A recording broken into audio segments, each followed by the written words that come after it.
So hello everyone, आपका स्वागत है अपने इस यूट्यूब चैनल के अंदर। तो आज के इस वीडियो के अंदर हम बात करने वाले हैं एमडीएसयू अजमेर 2021 का जो पेपर हुआ है बीए फाइनल ईयर का। ठीक है, जो ज्योग्राफी का पेपर पहला हुआ है, प्रादेशिक भूगोल, ठीक है, विश्व का भूगोल जो पेपर हुआ है 2021 का, उसके बारे में बात करने वाले हैं और उसका पूरा पूरा आंसर भी मैं आपको प्रोवाइड करूंगा।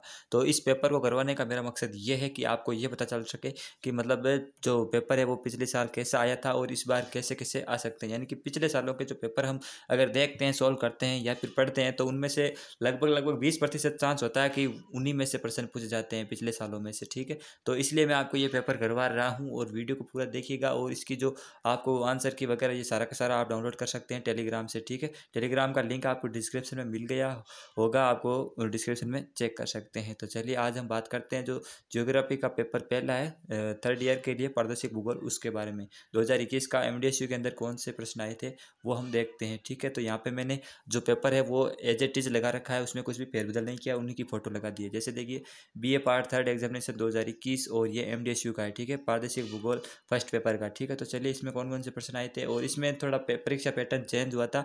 तो 2022 की परीक्षा के लिए शायद जो पैटर्न है वो अलग आएगा, लेकिन जो प्रश्न है, प्रश्नों की संख्या वो तो सेम आने वाली है। ठीक है, तो इस जो पेपर में उसमें तो आधे प्रश्न करने थे, 50% मार्क्स करने थे। ठीक है, तो इस बार शायद आपको वो पूरे पूरे प्रश्न करने को दे सकते हैं। ठीक है, वो आगे जब एग्जाम पैटर्न आएगा तो हम देख लेंगे। तो सबसे पहला प्रश्न देखते हैं। तो पहला प्रश्न देखिए, एशिया के 3 प्रमुख मरुस्थलों के नाम बताइए। ठीक है, तो इस प्रकार के प्रश्न आते हैं, ये छोटे वाले प्रश्न है। फिर दूसरा प्रश्न है, रूर प्रदेश क्या है। तीसरा, तिब्बत का पठार। यहाँ पे एक एक नाम दे दिया और इसके बारे में आपको टिप्पणी करनी है 20 शब्दों में। ठीक है, तो वो लिमिट के हिसाब से। यहाँ पे चौथा प्रश्न, विश्व का सर्वाधिक लंबा रेल मार्ग का नाम बताइए। फिर राइन नदी, फिर यूएसए के 5 महाद्वीपों के नाम, फिर आसियान के बारे में प्रश्न पूछ लिया, आसियान और सार्क। ठीक है, फिर ब्राजील की राजधानी, केप कायरा रेल मार्ग और श्वेत महाद्वीप। इन सारे ऐसे प्रश्न छोटे वाले प्रश्नों में तो सीधा सीधा पूछा जाता है। ठीक है, नाम लिखना होता है बस। फिर थोड़ा लघुत्तरात्मक प्रश्नों में आते हैं, तो प्रादेशिक परिसीमन को समझाते हुए इसकी विभिन्न विधियों का वर्णन कीजिए। फिर उत्तरी अमेरिका को जलवायु प्रदेशों में बांटिए। यूरोप के प्रमुख लोह इस्पात उद्योगों का वर्णन कीजिए। ठीक है, तो यहाँ पे खनिज संसाधन से ज़्यादातर प्रश्न 2021 में पूछे गए, एमडीएसयू की मैं बात कर रहा हूँ। फिर अगला प्रश्न, न्यूजीलैंड के दुग्ध उद्योग का वर्णन कीजिए। ठीक है, यहाँ पे उद्योग से संबंधित आ गया, दूध उत्पादन का। फिर ब्राजील के कौवा उत्पादन क्षेत्रों का वर्णन कीजिए, कौवा यानी कॉफी उत्पादन का। ठीक है, तो ये सारी चीज़ें तो आपको जो लघुत्तरात्मक और निम्नात्मक प्रश्न है वो तो आपको मतलब सीरीज में आपको एज इट इज मिल जाएगी। अगर आपने सीरीज देखी है तो वहाँ पे बिल्कुल टॉपिक वाइज समझा रखा है। ठीक है, तो ये सारी चीज़ें तो सीरीज में मिल जाएंगी, मगर जो छोटे वाले प्रश्न है उनका जो है सीरीज से बाहर से आने की ज़्यादातर चांसेस रहते हैं। ठीक है, तो वो आपको कैसे करना है वो हम आगे वीडियोज में बातें करेंगे उसके बारे में। फिर पार्ट सी के अंदर निम्नात्मक प्रश्न में देखिए किस प्रकार के प्रश्न आते हैं कि एशिया के अफवाह तंत्र का वर्णन कीजिए, या फिर यूरोप के परिवहन को बताते हुए यूरोप के विकास के इसका महत्व बताइए। ठीक है, परिवहन का।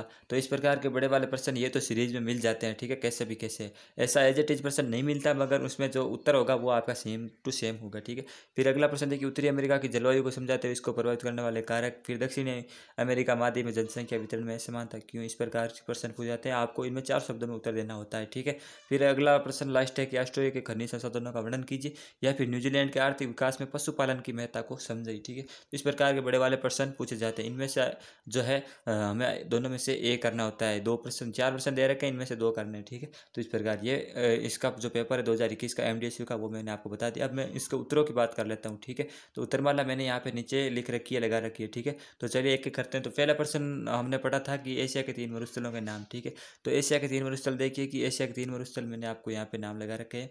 एक तो गोबी मरुस्थल, थार मरुस्थल, अरब का मरुस्थल, ईरान का मरुस्थल, कुरकुम या कराकुम मरुस्थल, टकला मकान मरुस्थल। ठीक है, तो ये 3 पूछे थे, मैंने आपको 4-5 बता दिए, क्योंकि 4 भी पूछ सकता है, 5 भी पूछ सकता है। तो पेपर बनाने वाला तो कैसे भी पूछ सकता है, तो आपको ध्यान रखना है। ठीक है, तो इसी प्रकार आपको कौन कौन से टॉपिक पढ़ने हैं वो सारी चीज़ें हम चैनल पर बारी बारी बात करते रहेंगे। चैनल को इसलिए कह रहा हूँ कि सब्सक्राइब कर लेना।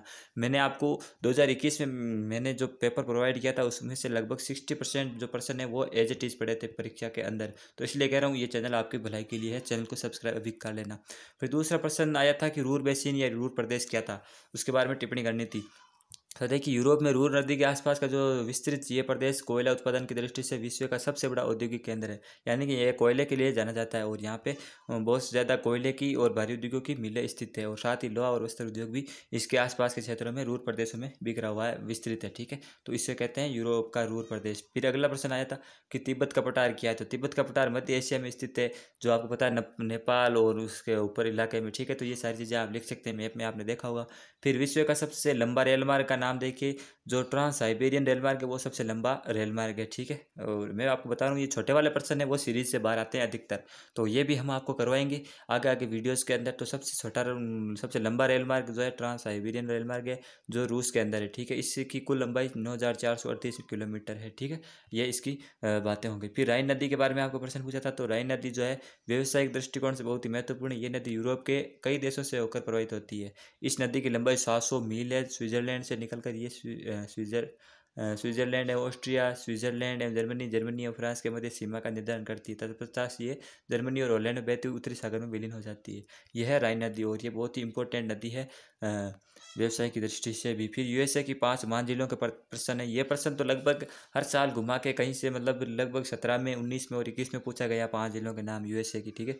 5 महान झील प्रदेश, तो पहले सुपीरियर, ह्यूरन, मिशिगन, ईरी और ओंटारियो, ठीक है। यह प्रश्न तो आपको रट के ही मतलब रख लेना है अगर आप तैयारी कर रहे हैं, या फिर आप एमडीएसयू अजमेर या फिर किसी भी यूनिवर्सिटीज में है फाइनल ईयर में, ठीक है। फिर है आसियान के बारे में। आसियान और सार्क का प्रश्न जरूर आता है एग्जाम में, वो हम जैसा मैंने आपको बताया कि आगे बातें करेंगे। चैनल को सब्सक्राइब कर लेना, वीडियोज बहुत ज़्यादा आने वाली है तो हम सारी चीज़ें करेंगे। तो सबसे पहले देख लेते हैं आसियान। तो दक्षिण पूर्व एशियाई देशों का संगठन एक क्षेत्रीय संगठन है जो एशिया प्रशांत के उपनिवेशीय राष्ट्रों के बढ़ते तनाव के बीच राजनीतिक और सामाजिक स्थिरता को बढ़ावा देने के लिए स्थापित किया गया था। यानी कि जो दक्षिण एशियाई देश है उनको मतलब बीच में शांति स्थापना करने के लिए इसकी स्थापना की गई थी, ठीक है। इसका विकास करना लक्ष्य है इस प्रकार के।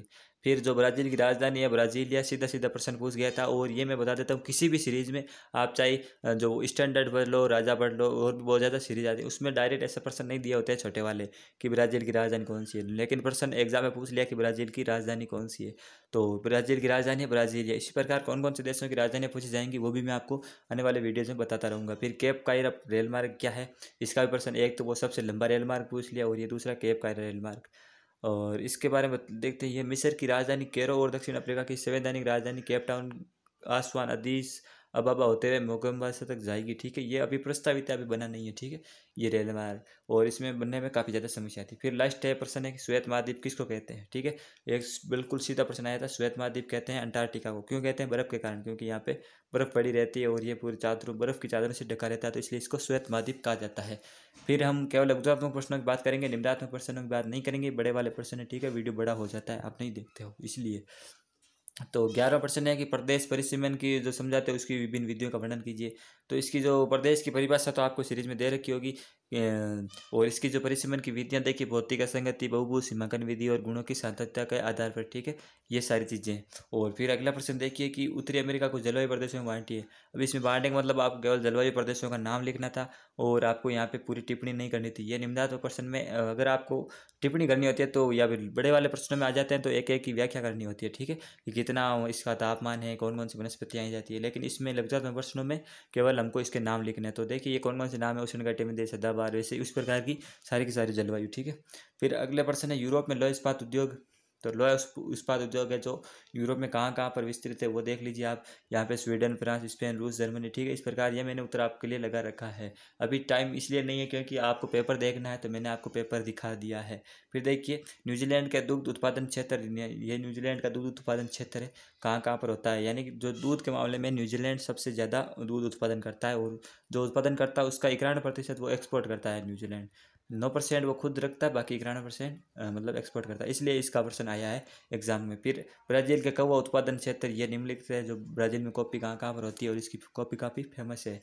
फिर जो 16% आया था निम्नात्मक की एशिया के जो अफवाह तंत्र है उसके बारे में आपको टिप्पणी करनी थी। तो कौन कौन सी नदियाँ हैं, कहाँ कहाँ पर गिरती है, उस प्रकार की सारी चीज़ें यहाँ पे दे रखी है, ठीक है।